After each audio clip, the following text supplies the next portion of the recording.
Welcome. This is a new hybrid model that we're testing. Some people here, fuddy-duddies, old-fashioned people who like to come to places and talk to each other. And then the more tech people at the other end of that camera. Welcome, world, to the giant show, which is all about the future and how we can get there quickly. I think one of the most pressing problems that we face in the NHS at the moment is the waiting lists. And I would like to introduce an amazing speaker called Mark, who was a doctor as a pediatrician, and then saw the light and went to use his clinical skills and got a formal education in management and went to London Business School. And he's actually in a unique position whereby he's using his clinical background and his management background, and is working for a company called C2AI. And I'll pass the floor to him to share their thoughts on how we can crack this conundrum with waiting lists. Over to you, Mark. Thank you very much, and thank you for the opportunity to speak to you today. Can you hear me okay? Great. I'm the warm-up act, so there's far more learned people than me that are going to be talking to you about some of the work that we've been doing. Great pleasure to be joined by Professor Rowan Pritchard-Jones and my colleague Richard Jones, who we'll have a panel discussion afterwards. But I just wanted to set the scene about some of the things that we've been doing and the power of data and the power of AI in terms of useful applications. And how we've been starting to hopefully enhance people's lives in terms of how these can be delivered. Ultimately, there's lies and statistics, and it's really how you then implement it that's the important thing. So hopefully this will work. It won't escape anyone's notice that the waiting list has got bigger, and that's been catalysed obviously by the COVID pandemic. But clearly it was getting longer even before the pandemic, and people were waiting for longer and living with the burden of disease. What essentially the pandemic has done is created embargoes on elective surgery, and we've had a number of these occurring over time. And the problem is that when you're having to deal with emergencies, you can't deal with the elective surgical waiting list. We do know that people are becoming more frail as they wait at home, and we do know that the burden of disease is getting worse, and that obviously has an impact in terms of the risk on their comorbidities, the risk in terms of their underlying pathologies, and ultimately whether they present as an emergency, which is the worst of all possible circumstances. We had started to do some work with Rowan Pritchard-Jones's team up in St Helens and Knowsley, who've been a client of ours for a number of years, basically answering the question, can we put the right patient in the right place at the right time with the right team, and I'd argue with the right outcome. Now, in theory, that's a very simple thing to do, but you have to have all the component parts lined up in order to do that effectively. Essentially, what we've been doing, and I'll just flip through these, is we've benefited from having access to NHS England and improvement funding to pump prime some of the work that we've been doing. And we've started to sort of pilot this work in the Cheshire and Merseyside area, who've been very forward thinking about the use of technologies and the implementation of this. And so we were part of a kind of go further, faster funding to pump prime this. And we were working with our colleagues at St Helens and Knowsley to refine and perfect what we were doing in this area. But essentially it was to address the elective surgical waiting list and see if we could use technology, particularly AI, to risk stratify patients in order to understand what their needs are, but also how those needs change over time, and particularly identify those patients who are at risk of deteriorating if left untreated on the waiting list.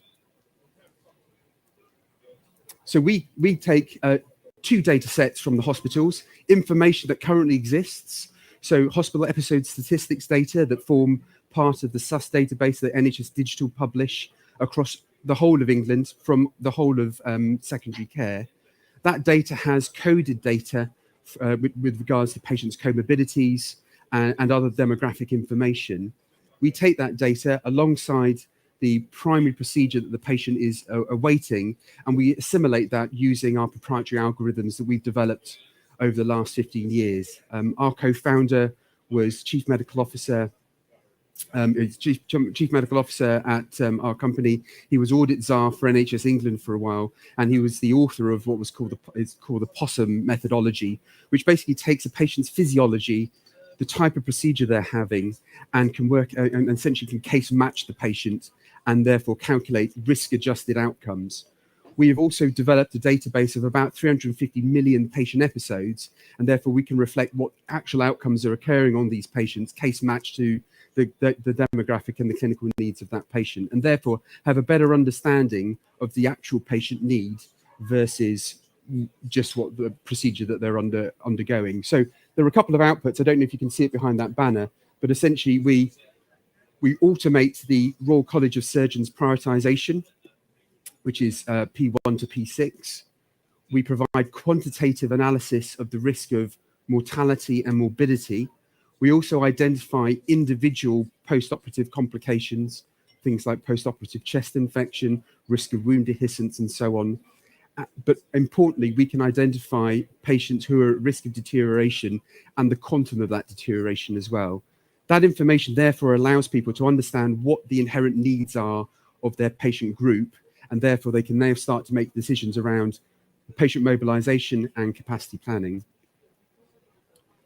We put that through our decision engine, and we've built alongside the team at St Helens and Knowsley essentially a score matrix that takes into account these quantitative measures, but also allows for some of the qualitative measures as well, such as the discourse between the clinician and the patient, a better understanding of maybe how their pain has changed or their social circumstances. So we weight these individual components, and I can show you some examples of these, and therefore we can give them a score between 4 and 100, which means we can be much more refined in terms of some patient where they sit on that waiting list. Currently, the current methodology by the Royal College of Surgeons is based on this P1 to P6 guidance, which is based on the type of procedure that they're having. But even within those procedures, we can then risk stratify, and therefore we can schedule those patients and give them a score within that. We then process those patients. We can give those to the waiting list teams, and essentially what they've done is move from a calendar-based system of scheduling through to a patient needs-based system of scheduling. Importantly, this captures elements around social determinants of health, including ethnicity and deprivation, because we're capturing the comorbidities of the patient, the severity of the comorbidities. And the analysis that we've done is that there is a strong correlation between the social determinants of health and the severity of their comorbidities. And therefore, that clinical need is incorporating those elements as well. Importantly, at the back end of that, and from sort of essentially our history, we can also look at the risk stratified outcomes of those patients to make sure that the equity of delivery of services matches what our expectations are. So we can cut that data by things like social determinants of health as well, and make sure that the risk adjusted outcomes are as we've expected them to be. Just as an example of some of the data that we've been producing, just to explain this chart, the horizontal axis is the risk of mortality at the time of analysis of the waiting list, and the vertical axis is the risk of mortality if there's a delay in treatment. It says 6 months here, but this is a delay in treatment, i.e. the patient hasn't had their operation in a timely fashion. What you can see from this is that no one's mortality gets better if they wait longer. But importantly, the green dots that are circled, those are patients who hadn't actually had a prioritization given to them, even though their risk of mortality and their deterioration of mortality had increased quite considerably from the point at which we analysed them versus if they were left untreated. The blue dots in the corner are patients who were originally listed as P3s, so relatively low priority, but actually you can see that their risk of mortality is still quite high, and they were rebased and recategorised as a higher rating. And so this data can be used to cleanse the data, have a proper review in terms of the clinical harm review team's work in terms of analysing the mismatches in some of the prioritisation. And on the right-hand side are some of the outcomes that we've had from our NHS partners. So we've shown that there can be up to a 8 to 15% decrease in the presentation of emergency admissions of patients who were initially listed on the elective waiting lists. So patients who may have been listed for, let's say, an elective laparoscopic cholecystectomy, who then developed acute cholangitis and presented as an emergency, and the inherent risk that presents going from a laparoscopic technique to an open technique, and the likelihood of a prolonged length of stay, and also the inherent risk of deterioration and morbidity, mortality that therefore ensues. In addition, there's been something in the region of 125 bed days per 1,000 patients on the waiting list in terms of reduction in length of stay, and that's been from reducing avoidable harm. And also, importantly, it's also led to a reduction in the amount of time the clinical team need to manually process very large amounts of data. One of the trusts that we're working with in the Midlands has over 80,000 patients on its waiting list. The clinicians are constantly having to reevaluate their PTL, and ultimately that leads to a little bit of scope creep, i.e. prioritization start to creep up, but B, there's quite a lot of burnout in terms of some of these mundane administrative tasks, which are still very, very important. If we can automate that process and make it much more reflective of the ongoing patient need, that's very important, and therefore acts as a tool for our clinical teams, and ultimately they can focus their attention on doing the operating. Because we're getting a constant data feed, we can ultimately reflect the ongoing needs of the patient. So therefore, as their needs change, we can reflect that in terms of their position within the waiting list. Ultimately, all of this is auditable, so we can track back why we rank the patients as we did. And importantly, this is a decision support tool. So this doesn't replace the clinical acumen of the clinician. This is really there to provide them with some additional data to help them reach a decision that's reflective of their ongoing patient's clinical needs. This is one of the most important slides to me, because actually this shows how this has been used in practice. This is a time series. The blue bar is when the analysis was originally done, and the green bars is 6 weeks later. And essentially, it's scored from over 90 down to less than 10. Further to the left are patients with the highest clinical need and the highest urgency based on our risk prioritization. And as we can see, there's a decrease between the blue bars and the green bars. So actually, the highest priority patients are being operated on, which is the most important thing. And that's almost universal.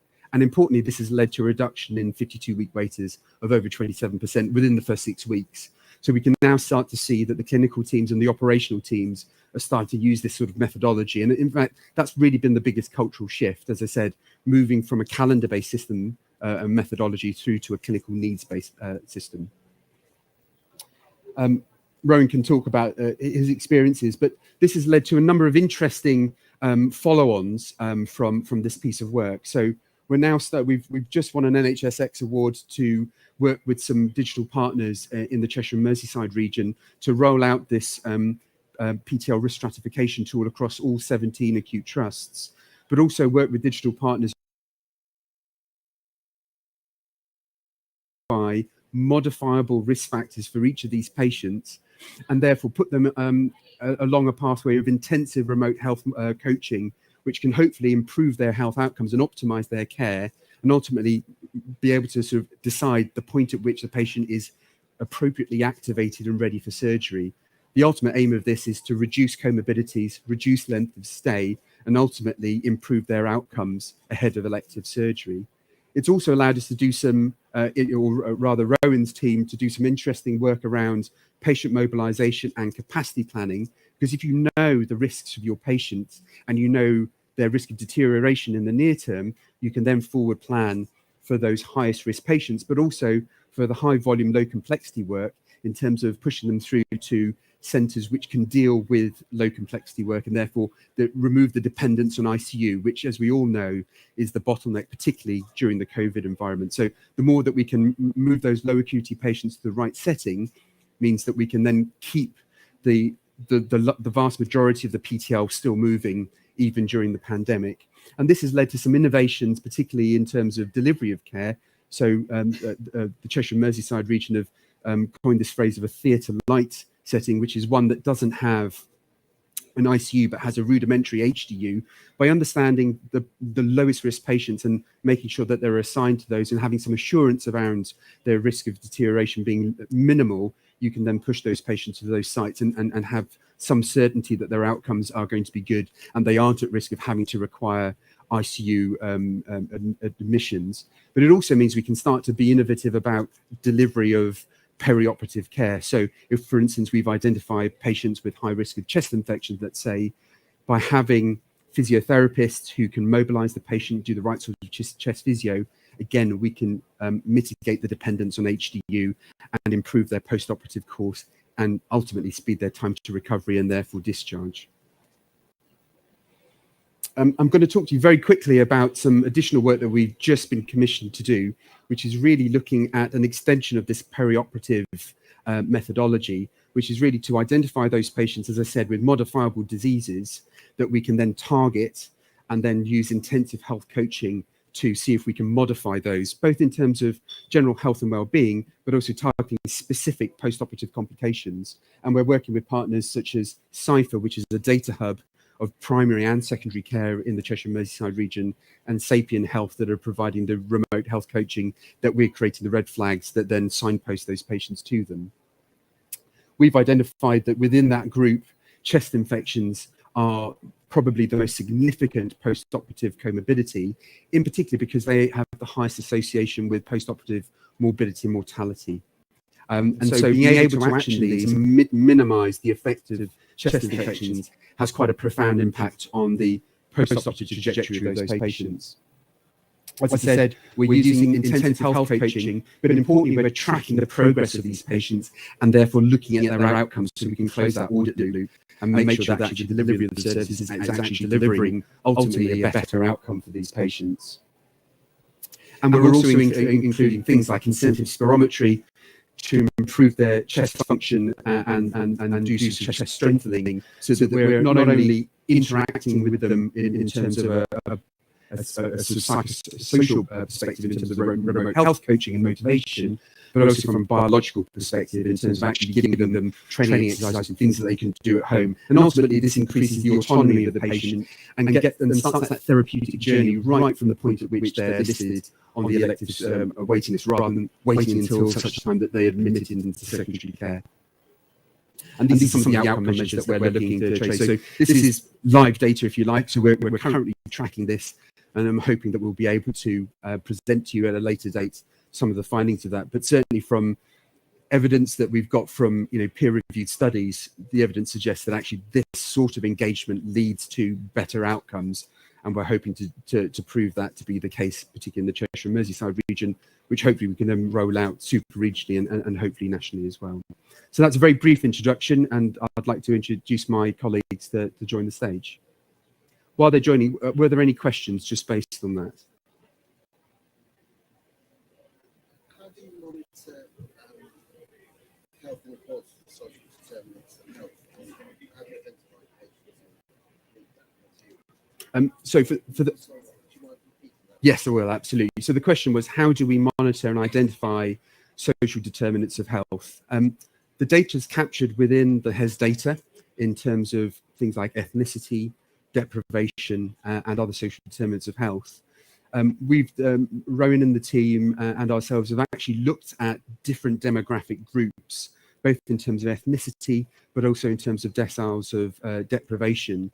And actually what can be seen is that there is a very strong linkage between not just the number of comorbidities, but actually the extent of their comorbidities and those deciles. So actually we know that there is a strong link between their clinical need and those social determinants of health. So because our methodology bakes in the patient's physiology, i.e. the sort of end organ impact of their comorbidities, such as diabetes, high blood pressure, and so on, we're capturing the sort of effects of those social determinants of health at the front end in terms of our analysis. But importantly, the check and balance is that we can then cut the outcomes data by those SDOHs as well to ensure that actually the risk-adjusted outcomes are representative of what we're expecting.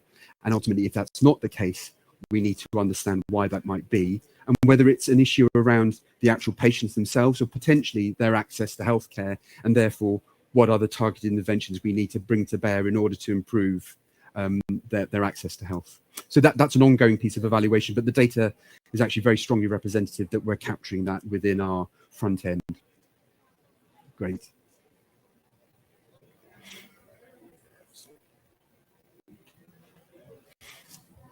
Hello, can you hear me? Sorry about that. So, Professor Ron Pritchard-Jones here. as they look back at the history of the pandemic, in terms of people's individual contributions, you've got people who've created vaccines. We were lucky enough before AstraZeneca won the COGX AI award. We kind of won the initial one, and then they came along with a vaccine, which was fair play. I think they should have won the year after. But when you look at those individuals, Rowan's going to be right up there. At some stage, I'm going to embarrass the hell out of him by actually figuring out how many lives he's saved. But if we look at the impact that this is having, you're reducing down the overall emergency admissions from those on the list by 8%. That in itself is pretty significant. You're saving 125 bed days per 1,000 patients. That's not just a statistic. That is patients who are not suffering harm in hospital, who are staying there longer, who are delaying other patients in the queue, but also the chronic impact that is on those patients, which will affect ICS budgets for a long period of time and will naturally affect their underlying health.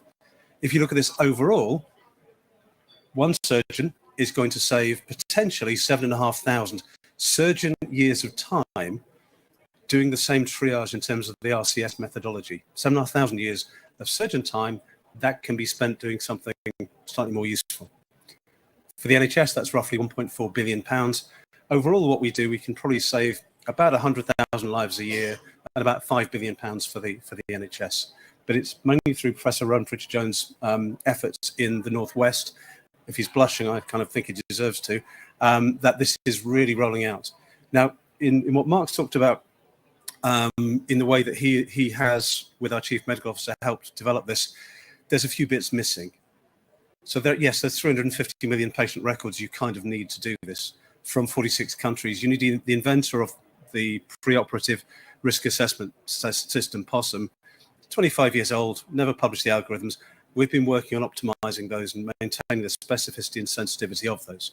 When we talk about getting the HES data from the hospital, honestly, we could just, if anybody wants to have our data, we're not really allowed to give it to you, but if you want to have it, it'd be absolutely cool with us, because it will take you approximately 6 years to catch up. And then all you have to do is validate that with a particular hospital, get the references from various hospitals, and we can sort of show you Karolinska Imperial. Professor Tolley from Imperial is going to be here with us. It's a huge amount of work that's been done by the team to get this far, but Professor Rowan Pritchard-Jones is one of the heroes of this, so we're delighted he's made the long journey down here today. So my job is just to ask some questions, but if you've got any, please ask. And for those people online as well, there is a process by which, if you have a question, you can ask us, or obviously get in touch with us afterwards. I'm just going to start off and just say, there is a methodology in place. The RCS methodology is there, P2, P3, P4. Why not just rest with that? Why change? Why do something else? So, hi everybody. Rowan's my name. Thank you ever so much for the invite. Maybe just a moment of my background. So I'm a plastic reconstructive surgeon by background. I specialise in skin cancer reconstructive work and abdominal wall reconstruction, and then found myself shortly before the pandemic started being appointed as medical director as in one of the larger trusts in the Northwest. And what a time the staff have been through. And I'm just going to pause for 1 second and say thank you to them, because people have gone above and beyond over the last 2 years. They've come in through fear for themselves, for their families, to save the lives of patients. The staff have been incredible, and I am so proud to be their medical director. And my responsibility is to our patients, number one, but also I have a responsibility to look after our staff. And it is therefore crucial that we are as sophisticated as possible in our thinking in the way we try and recover this elective programme, because this waiting list is going to be here to stay. It's going to take us a long, long time to work through it. Hospitals are lauding that they're getting back to 90% of activity. Well, unless you cross 100%, you are not making that waiting list smaller. So what does it take to do something smarter with this stuff? So my story started working with CRAB, which is the Copeland Risk Adjusted Barometer that sits behind this. Basically, I and all my colleagues as surgeons every month get a report. And that report says, these are your outcomes, your complications and your deaths. This is your observed outcome, and this is your expected outcome. And we all use it for our appraisal. I use it to keep an eye on departments that might be struggling, look for patterns of poor outcomes in patients and identifying surgeons who need additional support, for example. Brilliant. Love it. It helps us revalidate and provide assurance to my trust board that there's good quality surgery going on because we stay close to 1, observed and expected. And it was working with Graham that I said, listen, that's fabulous retrospective data, but I've now got a massive waiting list, 30,000 on my waiting list, of which 5,000 need a proper operation. So something requiring a general anesthetic. A lot of the other stuff might be scopes, might be scans, might be local anesthetic work. But it's the general anesthetic patients that will take up bed days. And it's the general anesthetic patients where you find your mortalities and your high morbidities. So I said, okay, can we push those patients back through the system? Because I am really worried about the risk sitting on my list. We've got to tackle this in the right order. And it was Graham, who's a local NHS surgeon that sits behind this, who went, yep, no problem, because that's what CRAB does already. So he told me about the risk of our patients. And some of the headlines came out were things like, I have 127 patients facing a more than 10% mortality. Okay, what do I do with those patients? Well, of course, I book them an ITU bed. That's standard NELA practice, National Emergency Laparotomy Order. In fact, you should be booking a bed for a 5% mortality patient. But let's set the mark at 10%. Do I, with an 11-bedded ITU, be able to create 127 bed days? That's assume they only stay 1 night. No, we don't have that. But more importantly, and you saw on some of those graphs, if there's a patient there facing a 60% mortality for that operation, should they even have it? Is that surgery in the patient's best interests? Are our surgeons really good at spotting the risk of a chest infection? We're very process-driven people. I'm great at knowing the risk of a flap failing, a wound breaking down. Ask me how good I am at spotting chest infection risk. Not so much. But what we did is we took all of those patients, 127, I sent them to the consultants. I said, listen, you've not got many. It was about 10 patients each across the main specialties. Have a look at these. Do these patients, A, need this operation? B, can you do something different? If you switch your anesthetic technique, you can reduce up to 75% of mortality.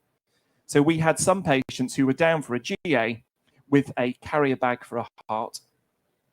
Don't do it. Find a regional block technique instead. So what we did with that 127, a third of them are not having that surgery. They've had a meaningful, patient-centered conversation with their surgeon who says, listen, your risk of dying from this is 40%. Should we do something different? And a third of them have gone, yes, please. Another third, we've changed their anesthetic technique. We can do something different that's safer. And what's left is a third that are high risk and who need an ITU bed. Okay, I can find beds for 40 patients over a set time period. Great, I can manage that. And then the team came along and said, regionally, we're going to have high volume, low complexity.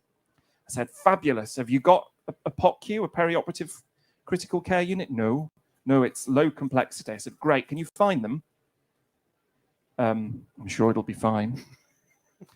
Okay, I will find them for you because inevitably patients will have some bad outcomes. There will be complications.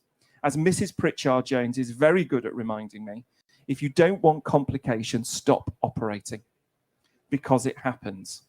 But what I am duty bound to do, we will not send someone with a more than 10% risk of respiratory failure to a green site hospital with no HDU facility.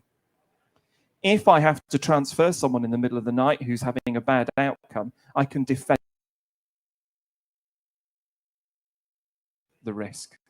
We used to find that using the independent sector, they would knock back about 40% of patients going, well, they're an ASA 2.5, i.e., a worrying enough anesthetic profile, but that's so subjective. Now we can find the right patients and we get close to 100%. I think the last 19 we sent through, 18, they went, yep, fine, we'll do them. And that's not needed a surgeon to step out of theatre and open a single set of notes. So we're starting to find pockets of patients I can do something sensible with by using good quality data in the background. And that's been one of the challenges. Is it good quality? It's the HES and HEAD data, the comorbidities, the Charlson scores. So we've looked at it. How rich is it? Now, we're a relatively tough area. On my waiting list right now, 92% of patients have comorbidities coded against them. And of the 8% that don't, their average age is 30 years old. So I believe it. They're young, fit patients who need surgery. Now, as we're getting into adjacent hospitals, you start to pick up overlapping comorbidities. Now, for us as a DGH, it doesn't make a vast difference. But for the specialist trusts on Merseyside, Heart and Chest, Bolton Neuro Centre, they've not got rich coding. But because we are coding all the patients that are feeding through to them, they will have that rich coding, and they can now start to look at how they manage cohorts of patients safely. And it's about keeping it safe. Now, the other thing is, of course, it's NHS resource. My worry is patients who do deteriorate whilst they wait will consume more resource when they eventually get a hospital bed. I think length of stay is going to creep up unless we do something to identify those with most to gain by being brought forward. And I've got to be able to defend it with data. So if we're going to work differently, I've got to be in a position to say, this is the right thing to do. And it was great to have a question about deprivation. There is a huge dilemma that says, should we do all the patients in the most deprived postcodes first? You could argue it. I wouldn't. What I would say is I will pick out the patients in that deprived postcode and bring them forward if their combination of comorbidity means they will deteriorate more while they wait. It just so happens they live there. The 40% highest risk patients of mine come from the 10% most deprived decile. No surprise. And I will bring them forward not because of where they live, but because their health outcomes will be better by doing that. And I will defend that. We're avoiding all of the ethical dilemmas of things like, should we do the hip replacement of the 80-year-old who describes her pain as worse than death? Or should we do the hand surgery of the 50-year-old guy who can't work and is therefore relying on benefits and is at risk of losing his home? We could argue that forever. What I will do is those who will lose most if they wait, let's bring them forward and do something sensible for them now and be able to defend it. I won't ramble that long with every question you ask me, Richard. I'm sorry, but that's my soapbox, because I just want to get this right for patients and for my staff. If we're doing a low-risk list, I want them to know these are straightforward, uncomplicated patients. I owe that to the staff who are coming in to do it. Staff came in on Sunday with me to do a 7-hour case. Amazing. We had donuts. It was brilliant. But that's what it takes. So I've got to care for the staff as well. Brilliant. So just to give you an idea of this context about social determinants of health, we've looked at the patient tracking list. And as we look at that waiting list, you can see the patients who come from these deprived postcodes. So imagine Mark lives in a very nice area. Imagine he comes and lives near to me. I've lived there for 40 years. I've been suffering from low income, lack of exercise, all those other social determinants of health for 40 years. He's now in the same postcode. So when we started this journey, we'd have people coming to us and saying, we must have the postcode in this weighted scoring matrix. There's 2 rules to follow. Thank you. I'm with you. I don't think it's right either. The first thing is, this is about clinical urgency. That's the policy. And the law is no discrimination. There are going to be a lot of cases, HSJ says, there can be an awful lot of people who are saying, why am I in this place on the waiting list? And just to be clear, when we looked at, and this wasn't in any way policing, but when we looked at the waiting list, we could see that with the RCS scoring, surgeons were only 85% accurate compared to what we found. Now you can then say, oh, well, you must be wrong. We then asked the surgeons, not kicking them, but saying, what's been happening here? Because there's a certain amount of scope creep that goes on. People really just looking across and saying, are they cheating in urology? Are they cheating in general surgery? Should I push my patients forward? So we took those 15% of patients back to the surgeons, and 94.7% of the time, the surgeons reverted to our coding and went, yep, that's correct. We like the 0.8. So we're 100% accurate, less 0.8%. And that's where the surgeon says, actually, for a variety of reasons to do with this, this patient, I believe that they should be P2 rather than P3. That's fine. But the kind of the status quo is that 15% are wrong. And that's going to create an awful lot of challenges. But if you go with a postcode type approach, you then have some real artificiality. So Mark moves into my terrible area for a day. How far up the list does he go? 10%, 10 places, 15 places, 40 places?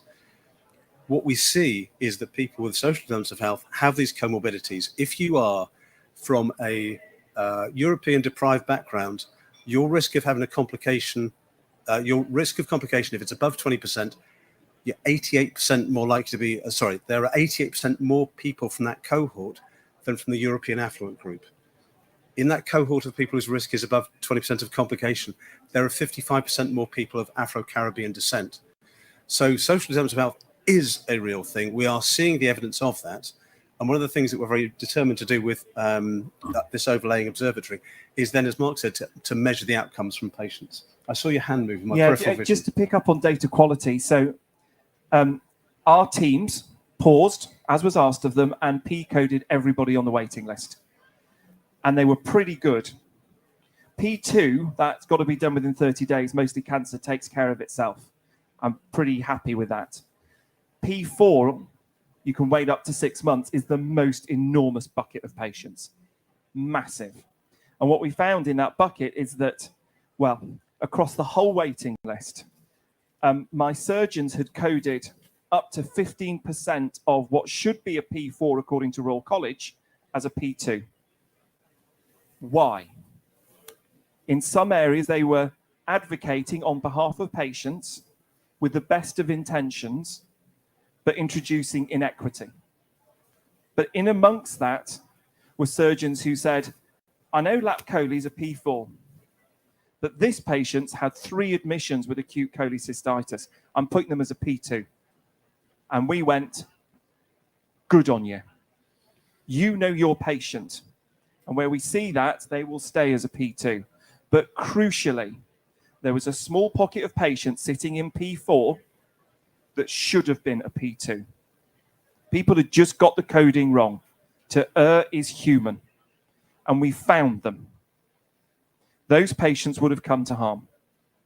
But without anybody opening another set of notes, we found them. Now, colleges are starting to change their P coding.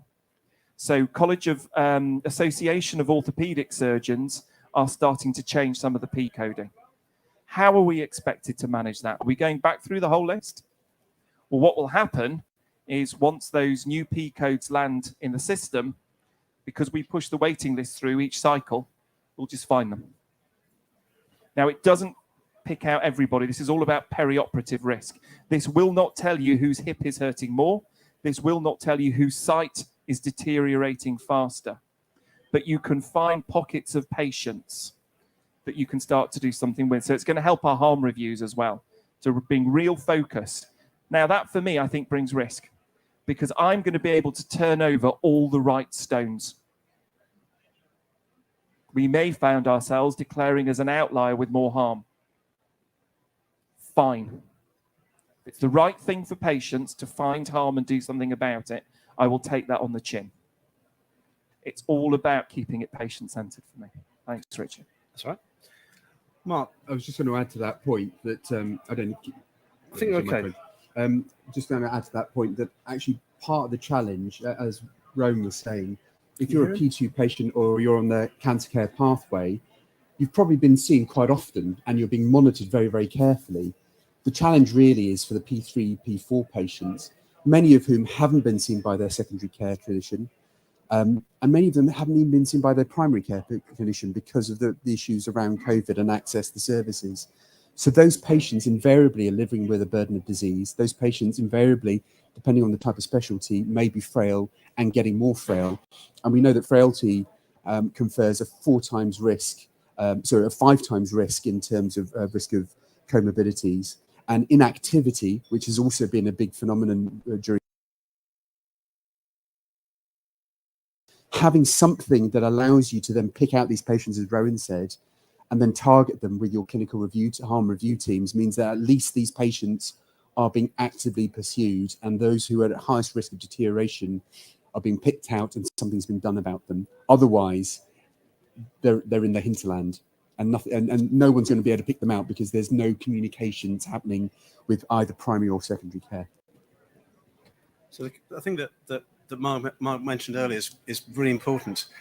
If you get the P coding correct, and remember our output actually is a number between 4 and 100. I'll come back to that in a second.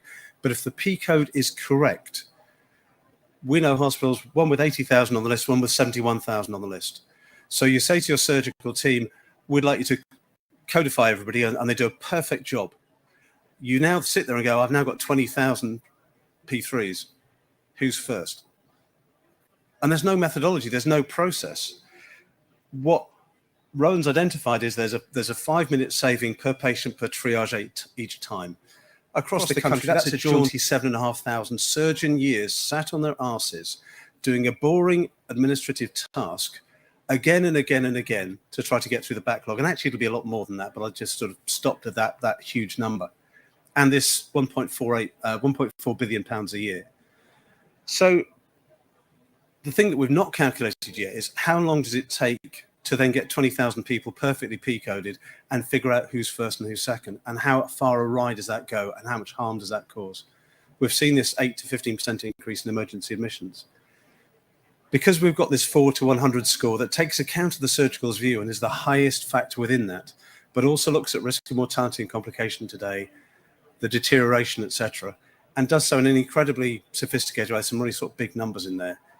But, you know, if Mark was having a radical laparoscopic prostatectomy and he's perfectly healthy, his risk of mortality is 1.6%. If he has abnormal sodium, it goes up threefold. If he has abnormal sodium and high blood pressure, it's 15.2%.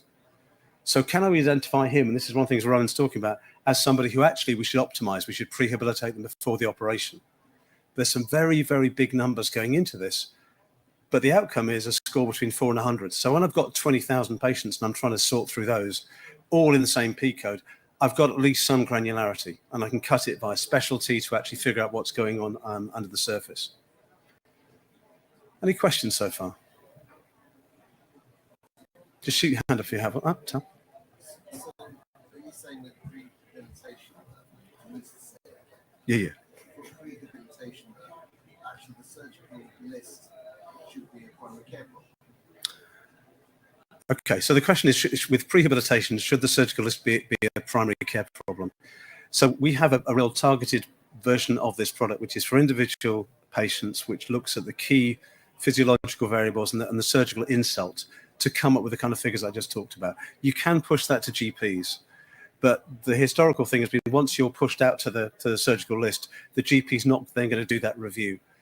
What Mark's talking about in terms of waiting well, that will involve, I think, some push into primary care, because if you can recognize somebody and you can get them to be healthier by the time that they reach their operation, whether that's BMI, whether that's smoking, or just simple things like, I don't like taking my blood pressure medicine. Well, hey, look, your risk of death is pretty high if you don't, and we'd much rather we sorted that. So would you mind taking them for 3 weeks and then we'll operate? There's that kind of conversation that's informed by data that we think can then help. Do you share the numbers of patients with patients? Okay, so it's a great question. Do you share the numbers for patients with patients? Informed consent a couple of years ago was a £140 million problem in the NHS. The push and the policy is that you should give people the most up-to-date information about their risks. So you can give them a brochure. We work with a couple of the informed consent companies who do far more than that. But when somebody says to you, well, pushes back and says, wasn't informed of the risks of my operation, well, we do. And the problem is that there's plenty of people who will be very happy with that and go, right, I now know that maybe I'm not going to have the operation, or that, yes, I am, or that I'm happy to wait and improve my blood pressure. But there'll also be some who'll be bloody horrified by it. So it is a balancing act. But actually, the legislation says you have to give them the most up-to-date information. And rather than, hey, you fit in this broad category and here's a brochure for you, which was written 20 years ago, actually, we know a patient who was in New Zealand. because we risk adjust at the individual level for physiology and for comorbidities, we were risk adjusting for a patient who was in hospital for 340 days, had 20 returns to theatre. Basically, this patient's bulletproof, and had 14 triggers of avoidable harm like AKI and sepsis. That's the person that if they're making a Marvel movie at Wolverine, that's the person they should be sort of drawing the blood from, because they're basically indestructible. But yeah, fronting up people with data, there will be pushback, certainly. Okay. So primary care would find it much easier to support obesity or smoking or blood pressure. And so on the risk of having an operation that you really want now is X. If you did these things, it would be Y. So it's about kind of not pushing primary care, it's about giving patients the data which helps them to change their behavior. Well, that's the basis of the Waiting Well program, so is to identify those people who can get better, but you can play what ifs on the system. Within 2 minutes, you can say, this is where you are today. If we fix this and this, this is where you'd be tomorrow. So there has to be some shared work in this. Where we've teamed up with Sapien, I'm delighted we've got this health coaching option, and patients will know they're high risk because they'll get a text message that says, you've been identified as a more than 20% risk of chest infection for your surgery. This is what we need you to engage with. And I want that as close to the time they're listed as possible. I think colorectal cancer patients have a lot to gain from that. It's a long operation. They splint their diaphragm afterwards. They get atelectasis. So we want to do something. I was really worried to spend a lot of money on prehabilitation if I didn't know who I was targeting it at. Now I do. So I think we'll get huge value from that. But I am really worried about digital exclusion. And as I said to you before, 40% of my highest risk patients come from the 10% most deprived decile. So will an app work for them? Not necessarily. So one of the things that I want us to track through this is, we know everybody's got a mobile number.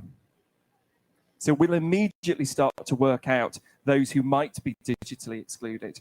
And I'm now working with our GP network to say, there are going to be some patients who can't engage in this digitally. I need your help with them, please. And I think it's a far more reasonable and proportionate offering to go back to our GPs to say, and you are the only person that can help us with this bit, but I've fixed everybody else. And I'm hoping, therefore, now that those conversations evolve in a very positive, collaborative way, because everybody's doing their bit. So you've seen some real world examples. Mark, just start with you briefly. So some of the trusts we've talked about, just talk about the size of people on the waiting list, their capacity, and what they're saying to us about the challenges they're facing. I don't think anyone is particularly spared in this. What's interesting to me is that most of the acute trusts are experiencing the same problems, irrespective of the exact size of their waiting list. And that is, they can't process the elective patients as quickly as they would like to because they're having to deal with emergencies, or to be honest, their staff are being seconded into other areas, having to deal with COVID or other things. So business as usual doesn't exist. We're heading into a very, very difficult winter. And so referring back to what happened in 2019 or 2018, there is a new norm, and actually we're living with that. And therefore building resilience, not only in terms of capacity, but also in terms of staff and what they can effectively do, is a vitally important thing. Therefore, providing staff with information, getting them as involved as they can be with that process, doing things like prehabilitation, where the therapeutic journey starts ahead of their time in hospital, and therefore you're optimizing patient, therefore you're not having to deal with the fallout of those, or it's all a continuum. And back to your previous point, that kind of discourse between primary and secondary care, can sometimes be a bit staccato and sometimes be a bit unidirectional. I think the ambition, and this is through the medium of data, means that actually that information can be two-way, and therefore GPs can share. Working with Cypher, which is quite nice, it's a data hub for both primary and secondary care. So it means that that discourse and that information is two-way. It's flowing back to the GPs as well as from the GPs back to us. So therefore, we're having a very comprehensive data set that we can use, and we can reflect on that, the changes that are occurring almost dynamically in terms of some of the things that we're doing to impact on that patient's care with in intensive health monitoring, intensive health coaching, and so on. So the experience that we're having from all the different trusts are everyone's facing the same problem. They're all looking for solutions.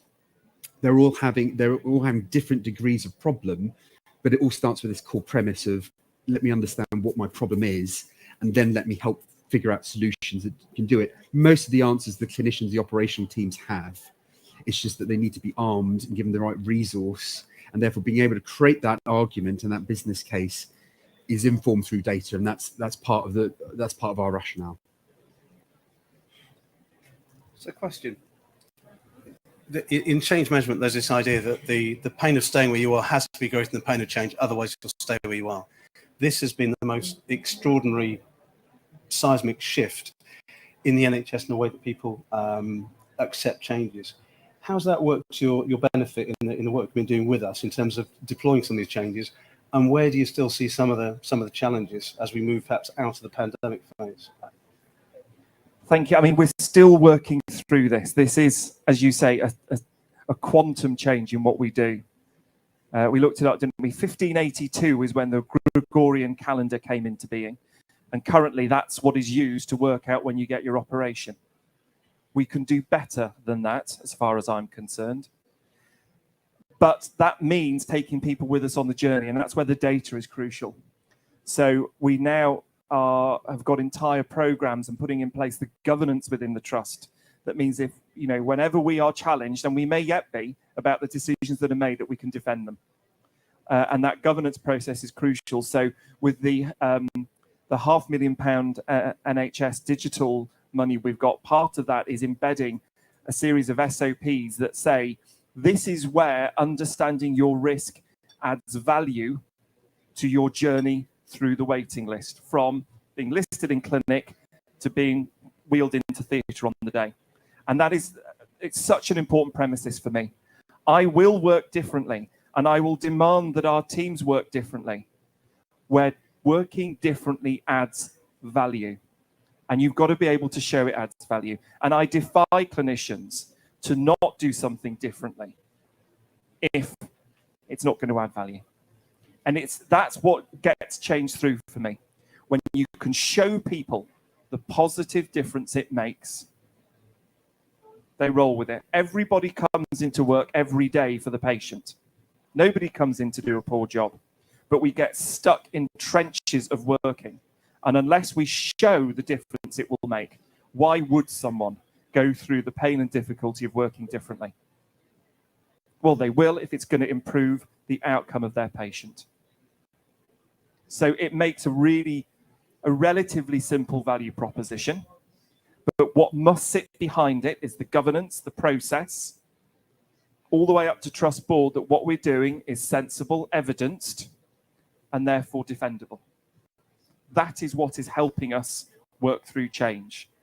And it's still working through. We're not there, but we're on a journey that's building some momentum, which is really great to see. Are the changes going to last? Are these attitudes going to change? In 2 years' time, will we see an NHS that's open to new ideas? Or will we have reverted back to an NHS that's very busy and may struggle to actually get innovations through in a timely fashion? If I get my way, we change for good. We can be far more sophisticated in our thinking about managing the risk of a patient. Now, the tools are there, let's use them. Whether I'll still be moaning about this in 2 years' time is another question altogether. But what's encouraging is that we have the ear of the Royal College of Surgeons. We have the ear of the Royal College of Anaesthetists. We have support from the Federation of Surgical Specialties led by Duncan Somerton. I think that there are people of influence who are beginning to understand where this can add value, and we are most grateful for their support and interest. But we've still got a ways to go, to be sure. Okay. Any more questions from the floor? Okay. If not, thank you for coming. Thank you for attending, those of people who've been online. I'd like to express a big thank you to Professor Pritchard Jones, who's come down specifically for this event and we're going back today. Thank you very much for attending. Also, my colleague Mark. Please join me.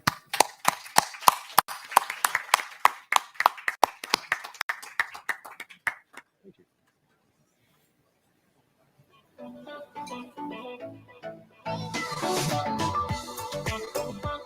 Break, and then we've got another pre-recorded session at 12:30.